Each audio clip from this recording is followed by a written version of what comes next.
is, what is your employment contact information? So where do you currently work at?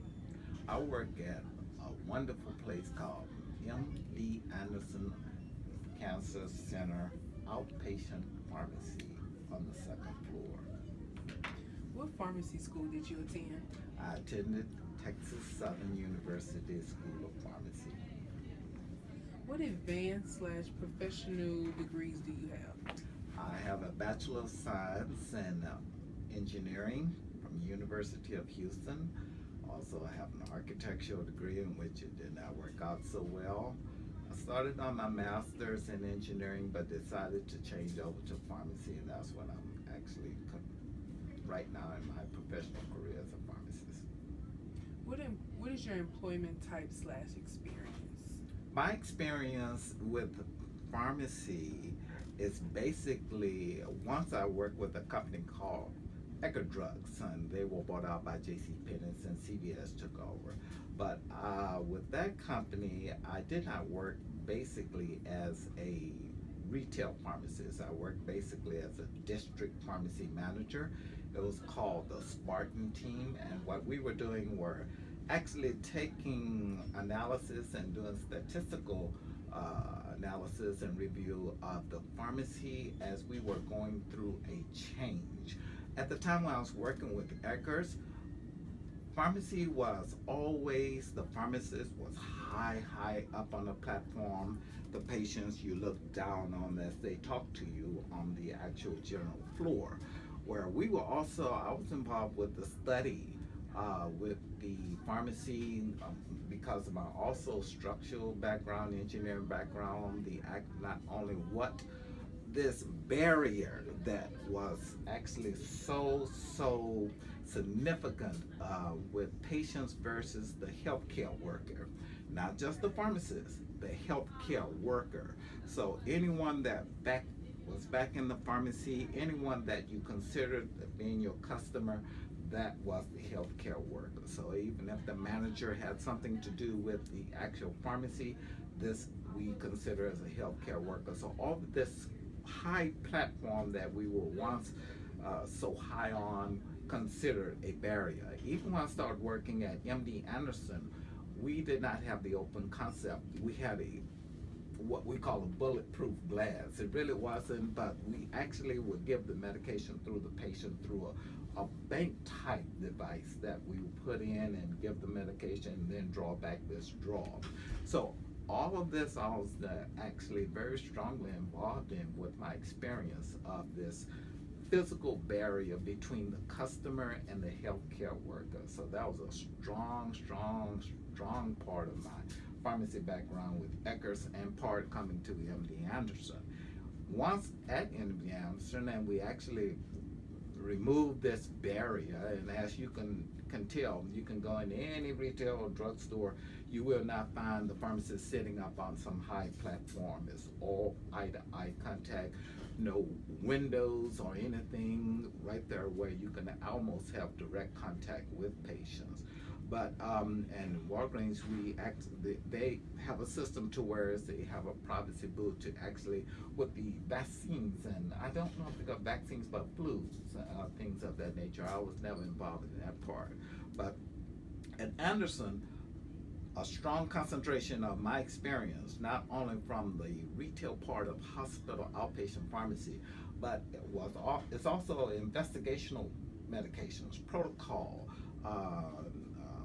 research, data protocol that we are working with patients, with the drug companies, investigations division, and also the research nurses, and we are also doing some things with the physicians that we consider extremely important. Now, what this is that the drug companies are putting out a lot of money to find out if this medication that they have developed, is not commercially available, will actually get approved by the FDA for indications that they are seeking.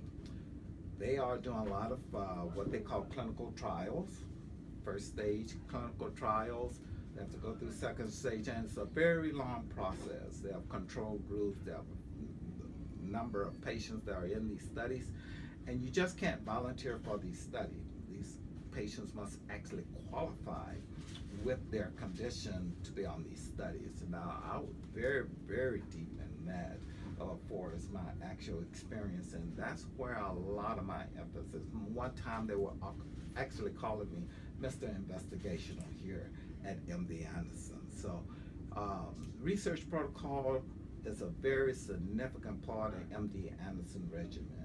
I think we are the #1 hospital, cancer research hospital in the world, and no one really understands that back end that we are actually taking care of for patients, but that we have I work with a lot of sponsors, investigation division on the first floor, and a lot of the research nurses that are working with the actual patients on the data processing.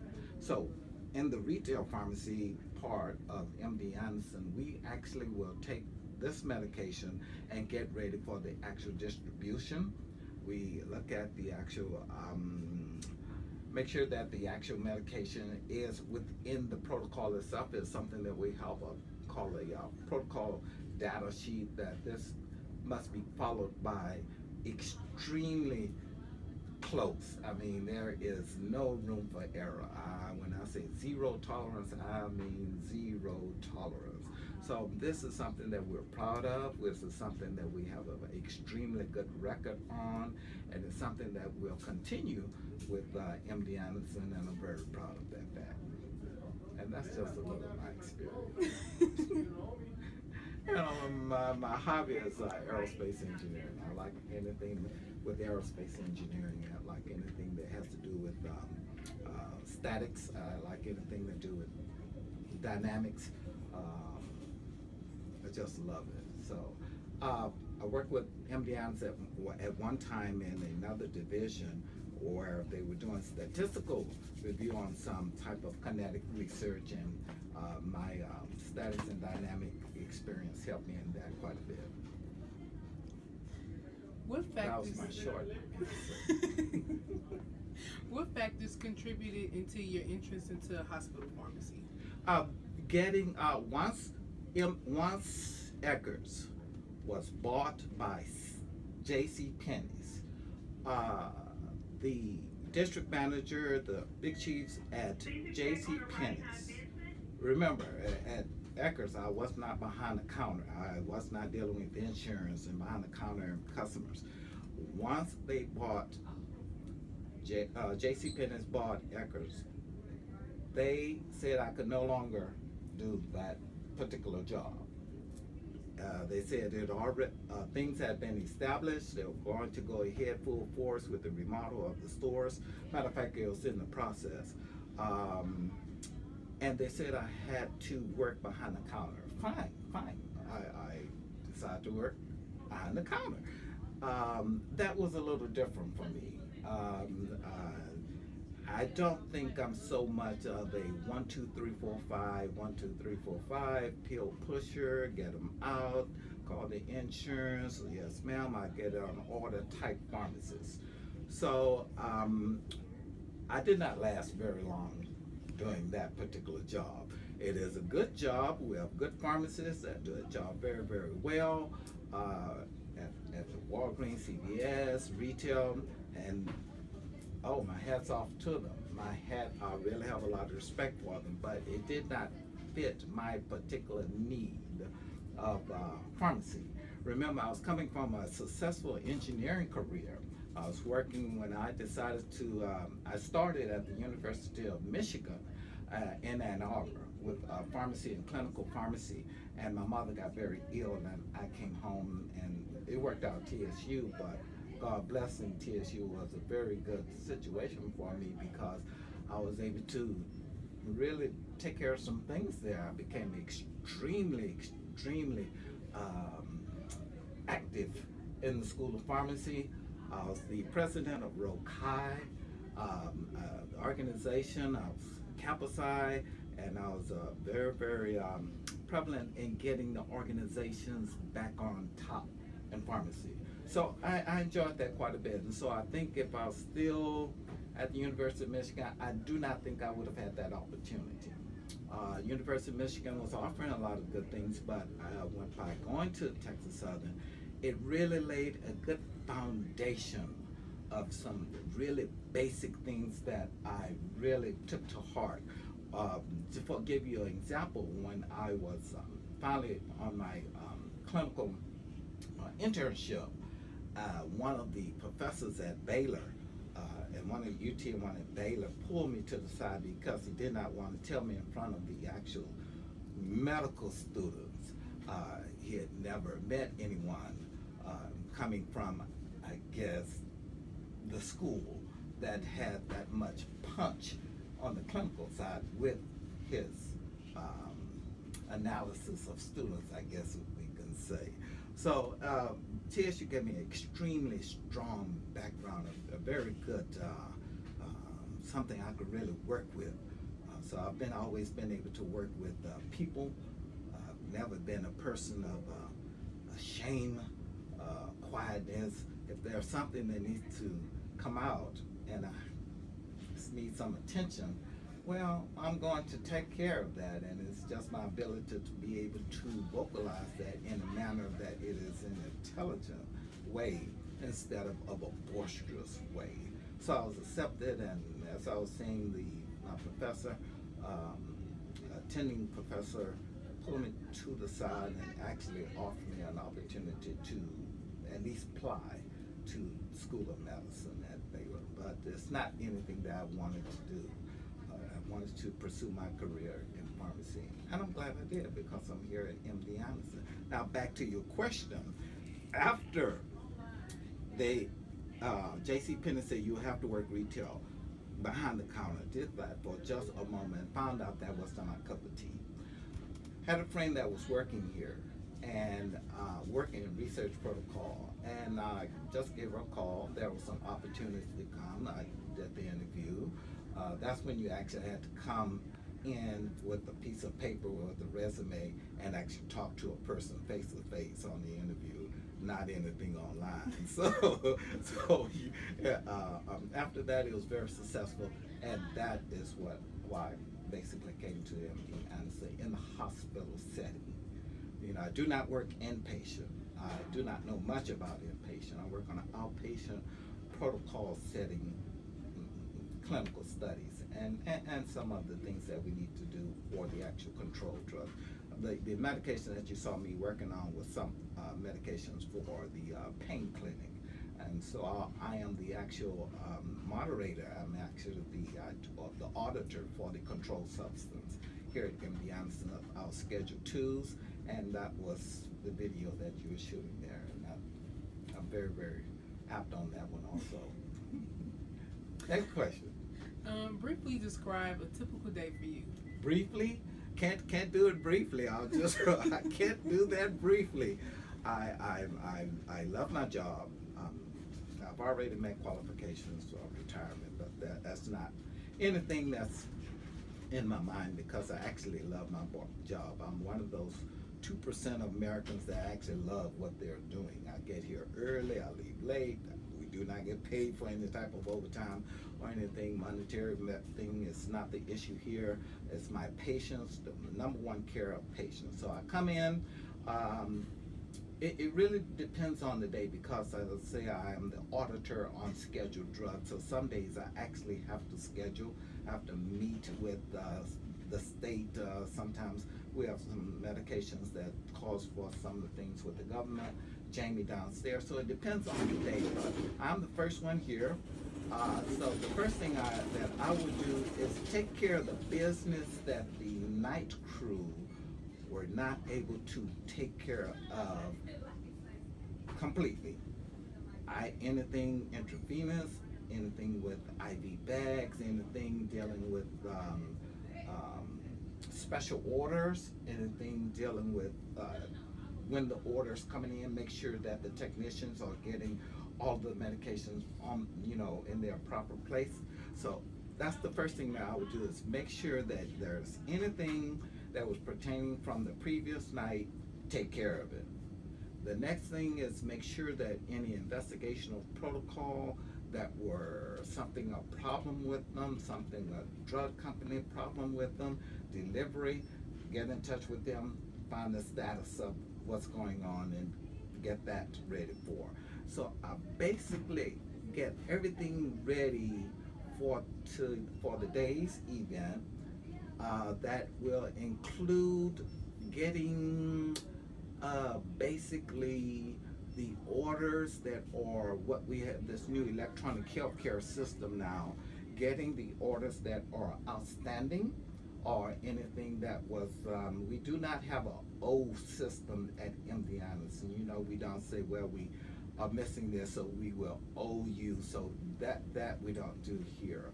So just basically, briefly getting everything in order at MD Anderson Outpatient Pharmacy ready for today's event when we actually open the doors for the clinical patients and their families. You need more details? I'm trying to be brief. Yes. What is your favorite part of your current job, and why is it your favorite part? As stated before, and I won't tell you, but my favorite part is the actual, one of the favorite part is the actual protocol data, the research. That interests me very, very much, because sometimes patients will go through and try different type of regimens,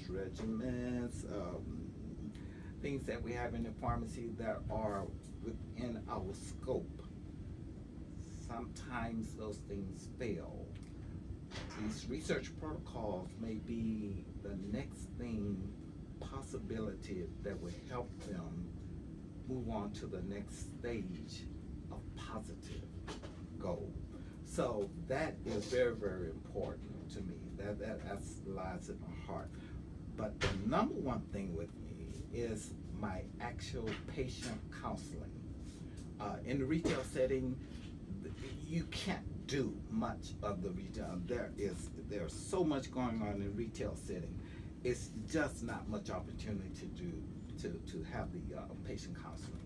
Here at MD Anderson, not only do they provide you with clinical pharmacology, lexicon, LexiPro, micromedics, Martindale's, because the interactions here are phenomenal because of the amount of medications that the patients are taking, and our patients, due to the chemotherapy systems, may be compromised a little bit. So we have a lot of things going on that we do in the pharmacy itself, but counseling those patients is the most significant part of the job that I love, because they have to handle so much.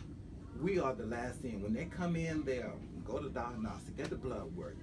By the time they get to me, they've been pulled, punched, drawn, scoped, everything. So by the time they come in, they're pretty tired, pretty exhausted, time to go home, and everything may not be quite with the clarity that we need to have with the patient. So we're going out there with all of those medications, those IV bags, all of those syringes, the oral medication. It is my job, and I take great pride in it. And I do not give just a you. That's what you're going to do. I have an open-end question. I'll let them tell me what's going on so I can find out where they are, where they're thinking, and then come in from there and then close everything together. Make sure that this regimen, I'll use all type of illustration, calendars, anything I can to make sure with the patients, patient family, and caregivers, they know exactly what to do with their medications, how to take them, what to do if they have a certain type of reaction, when to call us, or when to call the clinic, or when to call 911 immediately. So because if you call the operator, you mention anything about medication I took or I have, they're going to send you directly to the pharmacy. But sometimes we need to get to the clinic very, very fast, or we need to get to poison control, or we may need to get to 911 very, very quickly without going through the phone prompt. So me, with that intervention, before they leave the pharmacy, it's a great part of what I like at MD Anderson. What You want to work here, huh? What experience or skills are needed to perform your job? First thing they're going to ask you if you have, it's not necessary, some type of retail experience. Now, why we ask that is because, especially with the technician, because here on the outpatient pharmacy, we deal with patients, direct contact on an outpatient basis, clinical basis, but we deal with things like insurance. You know, the pharmacist does not have to work with anything with insurance or money. We have insurance representatives, so a totally different group that actually work with the money, problems, insurance barriers, the prior authorizations. So that setting patients there is something that if you have never been exposed to, maybe a shocker sometimes. Because as I said, they're pretty tired when they get down here. Sometimes they get pretty frustrated sometimes, especially if you've been here hours, seeing a lot of physicians, got a lot of exams, and getting ready to get your medications to take home. There's a problem with the insurance. There's a problem with you need prior authorization because the cost of these medications are phenomenal. We deal with chemotherapy, we deal with IV injections, we deal with NutriJump, we deal with medications that have a tremendous cost. I mean, tremendous. Why is it like that? I'm not the politician to resolve that. I wish it was not like that, but it is. So the patients want to go home, the patient's ready to go home, and all of a sudden you hear this. It can be kind of overwhelming to a patient, you know, they get kind of frustrated sometimes. So they're calling the pharmacist, with the insurance rep, we'll work with them and call in the pharmacist. And one thing that we must do here in the pharmacy, you can't take anything personally. Those patients, they've had a tough day. You can't take anything personally. And we work with these patients, let them know what's going on, what we can do. Sometimes the drug companies of these medications are so expensive that you must go to a specialty pharmacy. I'm not going to pay it at MD Anderson because of cost. You go to my specialty pharmacy. The patient is here. Well, MD Anderson has built the system that we call one-time override type on medication, prior authorization override, that whereas the insurance reps, whereas the patients can get their medication on a one-time basis while they're here, because they have to start on these medications. These medications are they're very hard. They're not amoxicillin, you know, they're chemotherapy drugs. And then by the time they get home, and we'll get all the paperwork ready, everything ready with the specialty pharmacists, you know, Accredo, and they call these type of things, in order for the medication to be delivered to their homes on the next cycle. So that's very important. What has been your biggest challenge as a hospital pharmacist? Largest challenge? The largest challenge that I have as a hospital outpatient, not inpatient, you know, outpatient pharmacist, working with my younger compadres. A lot of my technicians are younger. Sometimes a lot of understanding as patients may get a little frustrated, but it does not take long to get them to that point to where they can work with the patients themselves.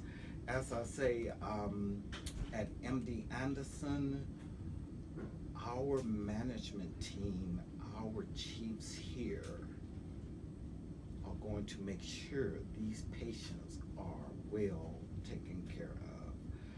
Number one care is extremely important. The only thing that is more important than number one care is patient safety. Of course, without patient safety, you have nothing. That's the number one thing. Next thing is that MD Anderson mission, and that care is extremely important. You don't treat patients regardless how they may react to something that's bad within the pharmacy or some causes something disrespectful. Sometimes my younger compadres coming in, may not understand that, but with our training, teaching, and a little understanding from my part of showing them how things have to is have to. It's not an option. The patients are going to be taken care of in a very, very good way. So just overcoming that barrier with the young folks, with the patients, sometimes be a little frustrating. But otherwise, with the physicians, with the clinical nurses, with the everything else, you're working with different entities. Everyone's trying to get theirs accomplished to the point to where, as of course there's conflict there, but it does not frustrate me because I know that is part of the system. That's how we work. You know, you would never have me on the phone fussing with another co-worker or nurse or something. She is under pressure, not with, that clinical nurse, because he or she under a lot of pressure from the physician, from the hospital, and from the patients. They're ready to be discharged, and they have outpatient prescriptions. They're ready to go. Sometimes they're IV, and we have patients that leave by ambulance. Very timely thing. So we've worked out a system to where as we can coordinate all these different 27 different entities, you know, sarcoma, myeloma, you know, head and neck, and leukemia, all these different systems to where as we can structure this to where as we can get all our patients taken care of in that day. If you could choose any other field of pharmacy, what would it be and why? If I can choose any other field of pharmacy, it will be a pharmacy representative. I love going out and talking about MD Anderson. I was very fortunate. One time I was selected as a counseling pharmacist on our Messenger magazine, and I was on the cover and had an interview and a video. It was a very high point for me, and the only reason, and they were, when we were going through this, they were interviewing some very high-end physicians and pharmacists and PharmD and clinical. So then I never thought about it, and pow, they said, "Oh, you don't come there, you don't come." And it was due to, as I talked to the representative, it was just due to how I can relate my job, MD Anderson, to the patient. And that is a very good point. So the only other position I would take besides what I'm doing is being a representative of the pharmacy of MD Anderson on an outpatient basis. That's the only thing. I would just be their ambassador of, yeah, you know, that's the only thing, you know. How you doing? I'm ambassador for coffee of MD Anderson. So that's the only thing, yeah. No other position I would accept. I do not care to be, I do not want to be the manager of the pharmacy. I do not want to be, you know, the president of the pharmacy. I love what I do. I love the patient contact. I love the actual, contact of my coworkers, the way the system works. I like the matrix of the outpatient pharmacy here on the second floor. I just like the matrix. It works well for me. You know, I know how to do management. I was a manager of what we call a manager as an engineer. Saudi Arabia, Dubai, Caracas, Venezuela, Edmonton, Canada, and list goes on and on. But you know, I love the actual matrix work, how we mesh with outpatient pharmacy as related to my patients. You know, so I say my patients. That's right. What challenges did you face when you were in school, and how has becoming a pharmacist changed your outlook / perspective compared to when you were a student? And as a student, I did not know anything what the real world of pharmacy was. as a student, I chose pharmacy because I knew I had an act to work with people. As an engineer, I would work with people quite a bit on different bases. So in my dream world, I thought pharmacy was all the same. I knew no pharmacists. I just was sleeping, getting ready to go to work one day as an engineer, woke up, washed my face, and said, "Ooh, I think I'd like to become a pharmacist." Just like that. So it was nothing to where some prior experiences. So I just thought that pharmacy was just one basis to where as these patients relate, and the difference in school was that when I started school and coming from U of H as an engineer, they made me start from zero because of the mathematical and physics background versus the science and chemistry background were two different animals. So I had to start completely over. But the basics in school, some challenges in school were it was not just going to the science. That was not it. Matter of fact, my engineering helped me in pharmacokinetics to whereas you're mapping out mathematically the drug details in the body of what it does in the state. Now that was a very good course for me. Most people say it's not, but I thought that was a cream of the crop course there. I did not have much difficulty or many barriers or something that I thought was crazy besides the lack of sleep, because I found pharmacy, although I had degrees, was challenging. It caused me to study quite a bit. Pharmacy, although I'm very good in physics, pharmacy was not something that was just natural for me, even from pharmaceutical calculations, and I'm very good with calculation, but everything was, thank God, I came out okay, did very well, but everything was a challenge to whereas I had to work in my little pharmacy girl. When I was in pharmacy school, we had this little group. I mean, we were everywhere together.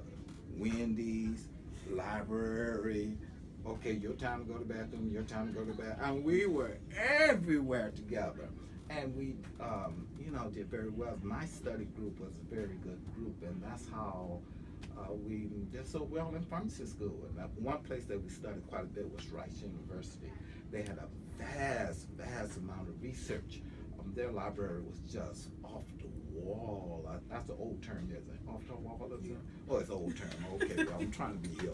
But Rice University was a place at that time when I was going to pharmacy school. It seemed to have a lot of detailed research information. And we had a professor there, Dr. Barbara E. Hayes.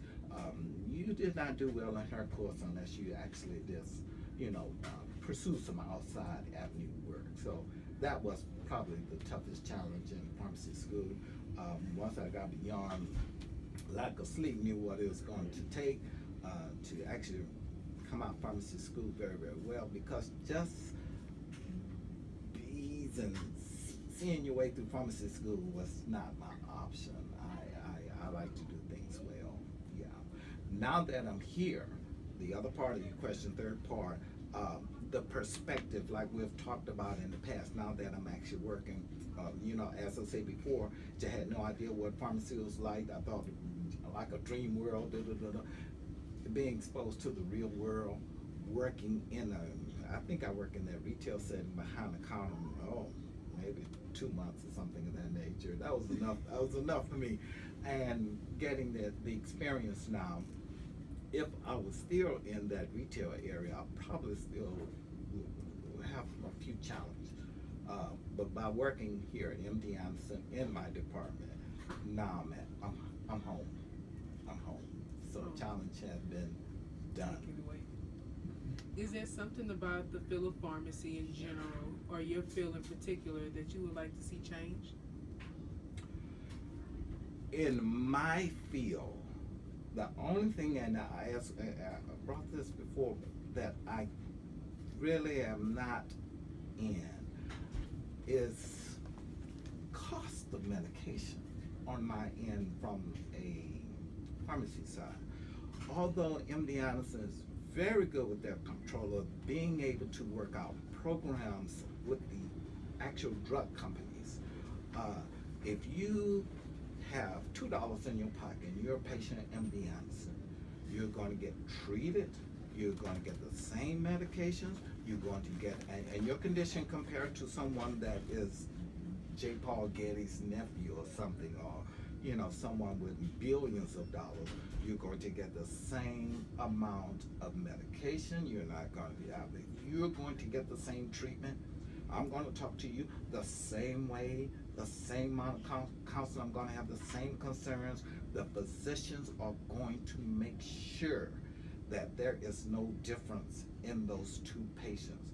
Yes, there's a reality. If we get someone of VIP, the status to where it's their movie star or something like that, yes, of course that should not even be known because of our strong policy on HIPAA.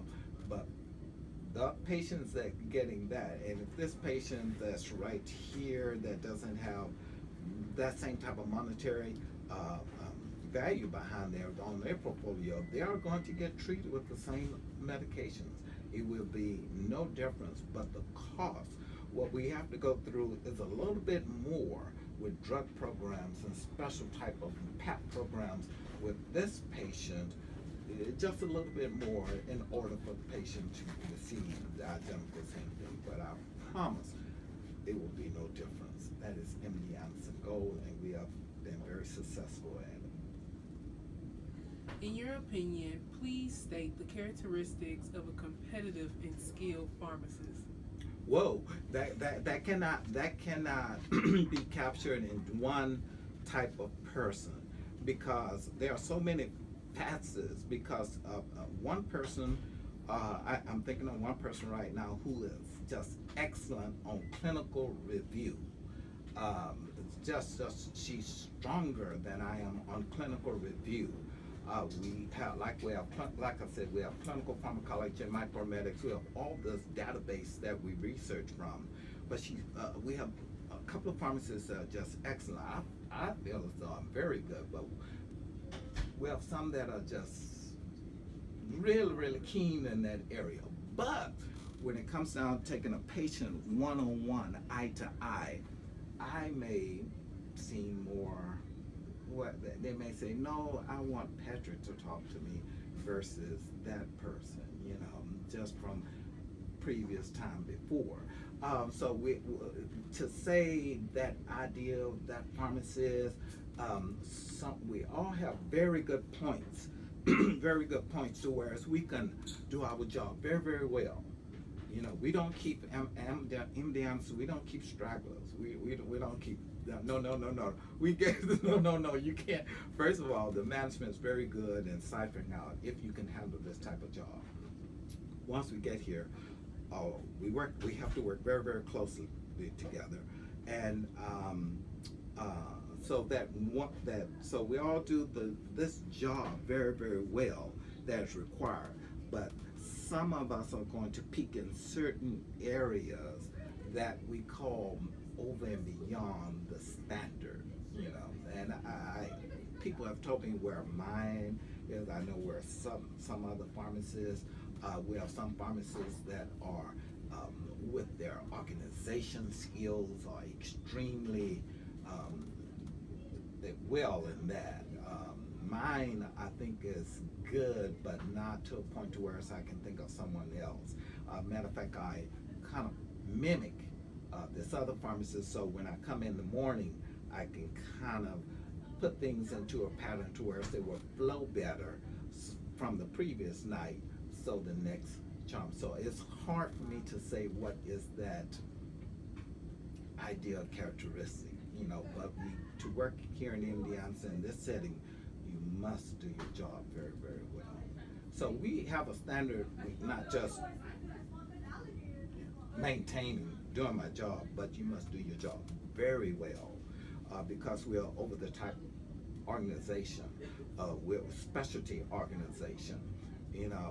Our entire regiment is not based upon getting these scripts out in the bag, clip, thank you, money. That is not what we're all about as pharmacists on the outpatient basis. So we have, because we, behind the scenes, we're doing a lot more than what the public can see, a lot more. Mm-hmm. What advice would you give a pre-pharmacy student aspiring to become a pharmacist? What type of pharmacist? Any pharmacist.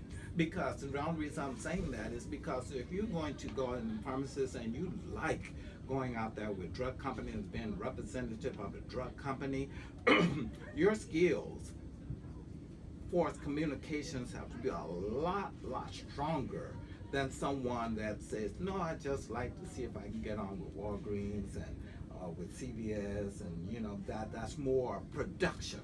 So that's the production type pharmacist versus the actual representative of a drug company who must be able to get in with the position to sell certain products. And then you have pharmacists that are in more of a production, more that they do not want to have any type of interaction, and they just want to go into a mail order type setting and just get my job done, do it correctly, and boom, that's it. And they get satisfaction from that. And then you have a type of pharmacist we have at Anderson. An inpatient pharmacist would not make a good outpatient pharmacist. An outpatient pharmacist would not make a good inpatient pharmacist. We're pharmacists, we're dealing with the same patient, but we're a different type of operation. So it depends on how that pharmacist like to operate. I am not one for loss of words. I like communication. I like doing my job, but I'm not the type of pharmacist, bam, bam, bam, bam, bam, bam, out. Bam, bam, bam, bam, bam, bam, bam, out. Production, I'm not a strong production type. I work in a production area, so I get that done, but when it comes to, because I deal with pediatrics a lot, there's nothing fast about pediatric. I deal with a lot of IV things. There's nothing fast about getting IVs right. That's a one-time shot. Once something is IV in the line, and the hookup, that's it. It's in. There is no pulling back or anything.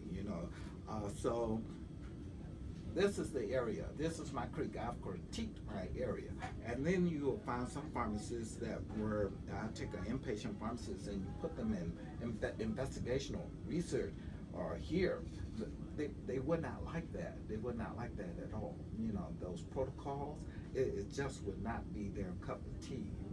It's just something that they would not magnify themselves in. So it really depends on, in my opinion, where would you like to be. Yeah.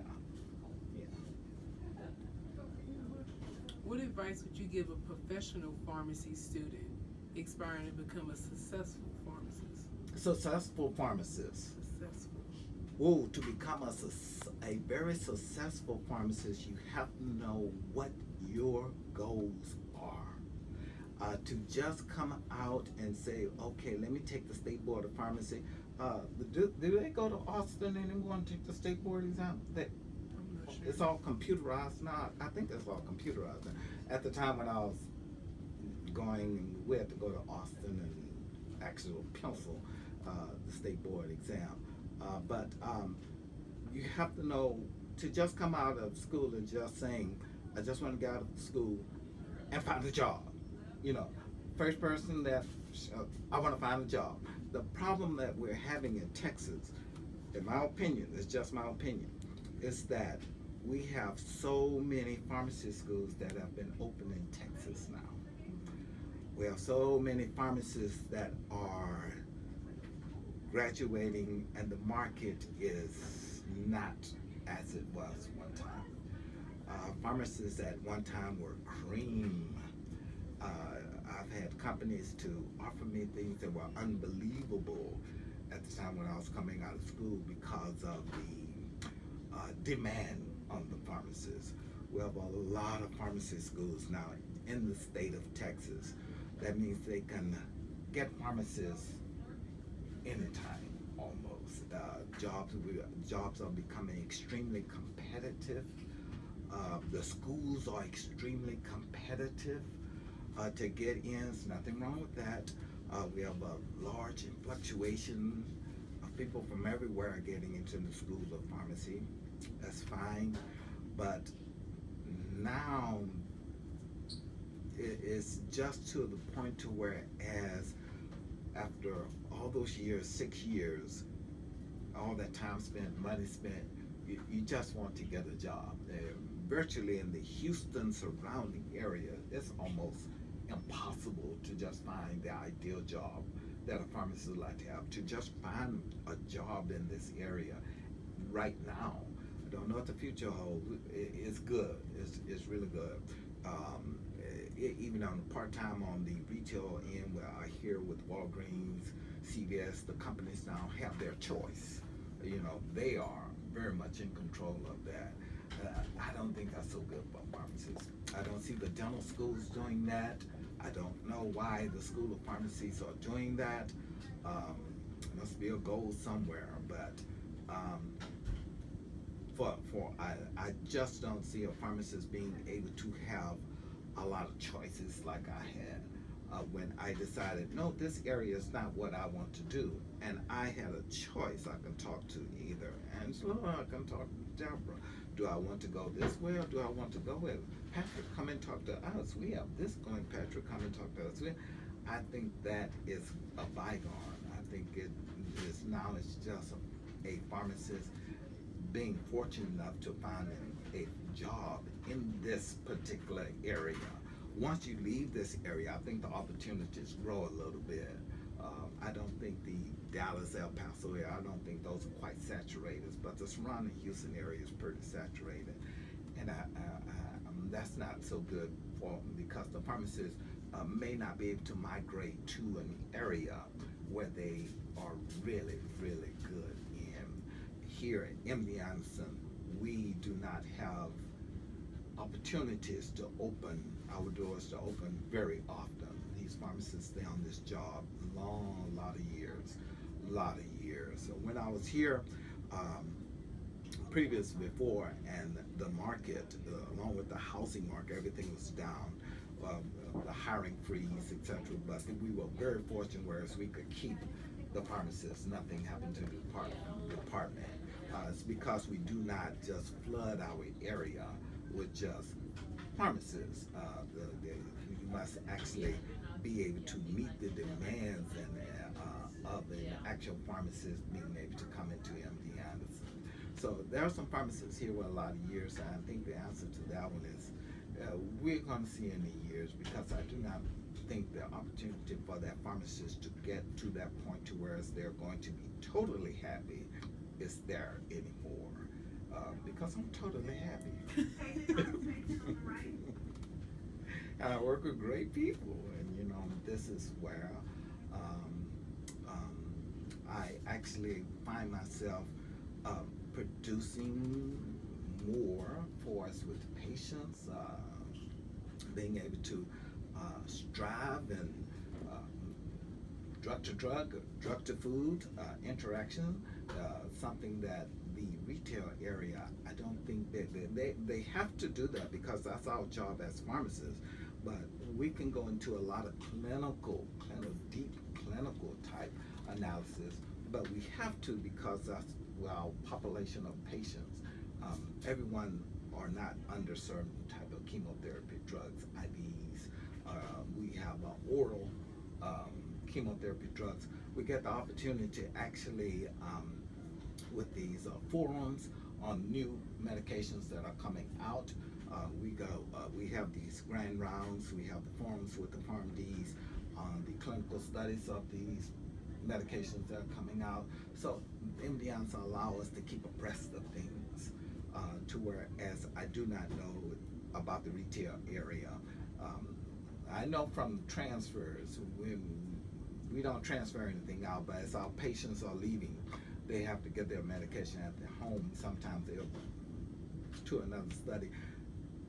When we were mentioning drugs, they're kind of lost. So I know that they're not keeping up with those type of medications, but there may be some medications in the retail area that are going through that I am not up on, besides maybe some continuing education studies.